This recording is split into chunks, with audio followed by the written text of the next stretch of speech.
কি মনে করেন যে আল্লাহর রহমতে আপনি কি 100% আলহামদুলিল্লাহ সুস্থ আছেন? বাচ্চুঙ্গার আল্লাহর রহমতে সুস্থ আছেন। আচ্ছা। উনি যখন অসুস্থ অবস্থায় ছিলেন তখন উনি কোন কাজকর্মই করতে পারত না, উঠতেও পারত না, বসতেও পারত না। অবস্থায় থাকতে হতো উনার। আল্লাহর রহমতে বর্তমানে উনি সম্পূর্ণরূপে সুস্থ আছে। অ্যাজ এ রিপোর্ট অনুযায়ী শারীরিক এবং মানসিক সব দিক থেকে উনি আলহামদুলিল্লাহ অনেক ভালো আছেন। আসসালামু আলাইকুম ওয়া রাহমাতুল্লাহি ওয়া বারাকাতুহু। আমি doctor Mohammad Aslam, DHMH DHB Dhaka, BHMH on course Dhaka বিশ্ববিদ্যালয়। বর্তমানে বিশ্বনন্দিত ক্যান্সার চিকিৎসক অধ্যক্ষ ডক্টর এস এম সারোয়ার স্যারের চেম্বার গণস্বাস্থ্য হোমিওতে এজ এ ক্যান্সার চিকিৎসক হিসেবে নিয়োজিত আছি। প্রতিনিয়তই আমরা বিভিন্ন ক্যান্সার রোগীদের রিভিউ নিয়ে থাকি। আজকেও তদ্রুপ আপনাদের সামনে আমি একটা ক্যান্সার রোগীর রিভিউ নিতে যাচ্ছি, যিনি কিনা আমাদের এখানে দীর্ঘ 7 মাস চিকিৎসা করে আজকে 8ম মাসে আসছেন। চলুন আমরা সরাসরি রোগীর মুখ থেকে শুনি রোগীর কি প্রবলেম ছিল, রোগীর কি হয়েছে বা কি আসার বিষয়। আসসালামু আলাইকুম। আসসালামু আলাইকুম। ওয়ালাইকুম আসসালাম। ভাইজান কেমন আছেন আপনি? আছি আলহামদুলিল্লাহ। রোগী আপনার কি হয়? আমার বাবা। আপনার বাবা। আপনাদের চিটাগাং এর বাসিন্দা? জি। আচ্ছা, চিটাগাং এর ভাষা আমাদের একটু বুঝতে অনেক সমস্যা হয় বিধায় কথা আপনি বলবেন, এই তো? আচ্ছা ভাইজান, আপনার নাম কি? আমার নাম মিজান। আপনার বাবার নাম? আব্দুল আজিজ। আপনাদের বাড়ি কোথায়? আমার বাড়ি চট্টগ্রাম কর্ণফুলীতে। চট্টগ্রাম কর্ণফুলীতে।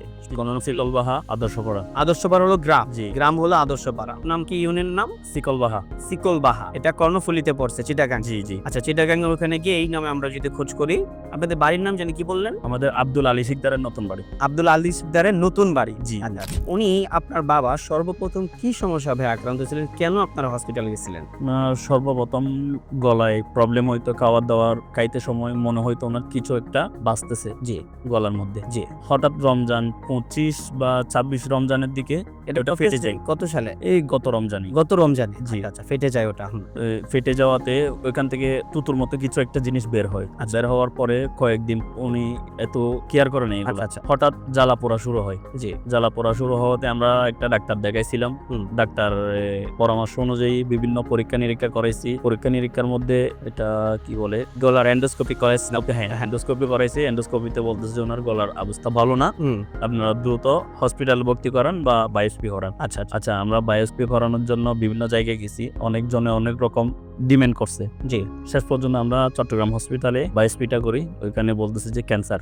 জি। ক্যান্সার ধরা পড়ার পরে বিভিন্ন ডাক্তারের সঙ্গে যোগাযোগ করি। ওনারা বলতেছে যে কেউ বলতেছে থেরাপি দেওয়ার জন্য, কেউ বলতেছে অপারেশন করার জন্য। এখন বাবাকে যখন প্রশ্ন করলাম আপনি কি থেরাপি দিবেন বা অপারেশন করবেন, কোনটা করবেন? উনি বলতেছে আমি অপারেশনও করবো না, থেরাপিও দিব না। আমি যদি বেঁচে থাকি যা কয়দিন এভাবে বেঁচে থাকবো, না হলে মারা গেলে তো চলে গেলাম।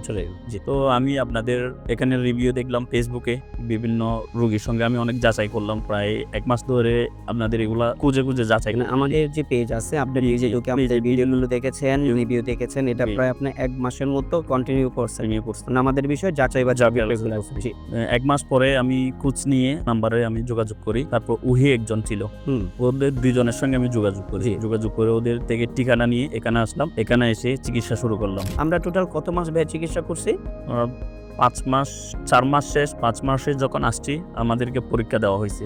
মানে আমরা যখন সব রোগীকেই বলি যে আপনারা 4 মাস আমাদের এখান থেকে ওষুধ খাবেন, 4 মাস ওষুধ খাওয়ার পরে আমরা পুনরায় আপনাদের পরীক্ষাগুলো করব। তো আমরা পরবর্তীতে 4 মাস ওষুধ শেষ করছি। শেষ করে 5ম মাসে যখন আপনি আসছেন, তখন আমরা আপনাকে কিছু পরীক্ষা নিরীক্ষা দিয়েছি, এবং সেই পরীক্ষার রিপোর্ট অনুযায়ী আল্লাহর রহমতে আমরা যখন পুনরায় যে পরীক্ষাগুলো দিচ্ছি, সেই পরীক্ষাগুলোতে ক্যান্সারিয়াস যে মার্কার আছে, আমরা এজটা ক্যান্সার নির্ণয় করতে গেলে যে মার্কারগুলো আমরা পরীক্ষা করি, সেই মার্কারগুলো আমরা পরীক্ষা করে দেখলাম যে আল্লাহর রহমতে এটা সম্পূর্ণরূপে নরমাল আছে। ওনার ব্লাডের কিছু প্রবলেম ছিল, সেটা সম্পূর্ণরূপে আলহামদুলিল্লাহ নরমাল আছে। ওনার প্রস্রাবে কিছু সমস্যা ছিল, সেটাও সম্পূর্ণরূপে নরমাল। এবং সর্বোপরি আমরা একটা আলট্রাসোনোগ্রাম করছিলাম হোল বডি, হোল অ্যাবডোমিনের একটা আলট্রাসোনোগ্রাম করছি, আলহামদুলিল্লাহ সেই রিপোর্টটাও নরমাল। এবং কিডনির যত প্রবলেমগুলো ছিল, যেমন ক্রিয়েটিনিন, এরপরে আপনার এসজিপিটির এই সমস্ত রিপোর্টগুলো কিডনি এবং লিভারের, এটিতে আলহামদুলিল্লাহ উনি সম্পূর্ণরূপে সুস্থ আছে। 4র্থ মাসে ওষুধ শেষ করার পরেই 5ম মাসে উনি সুস্থ আছে। এটা আল্লাহর কাছে হাজার হাজার শুকরিয়া।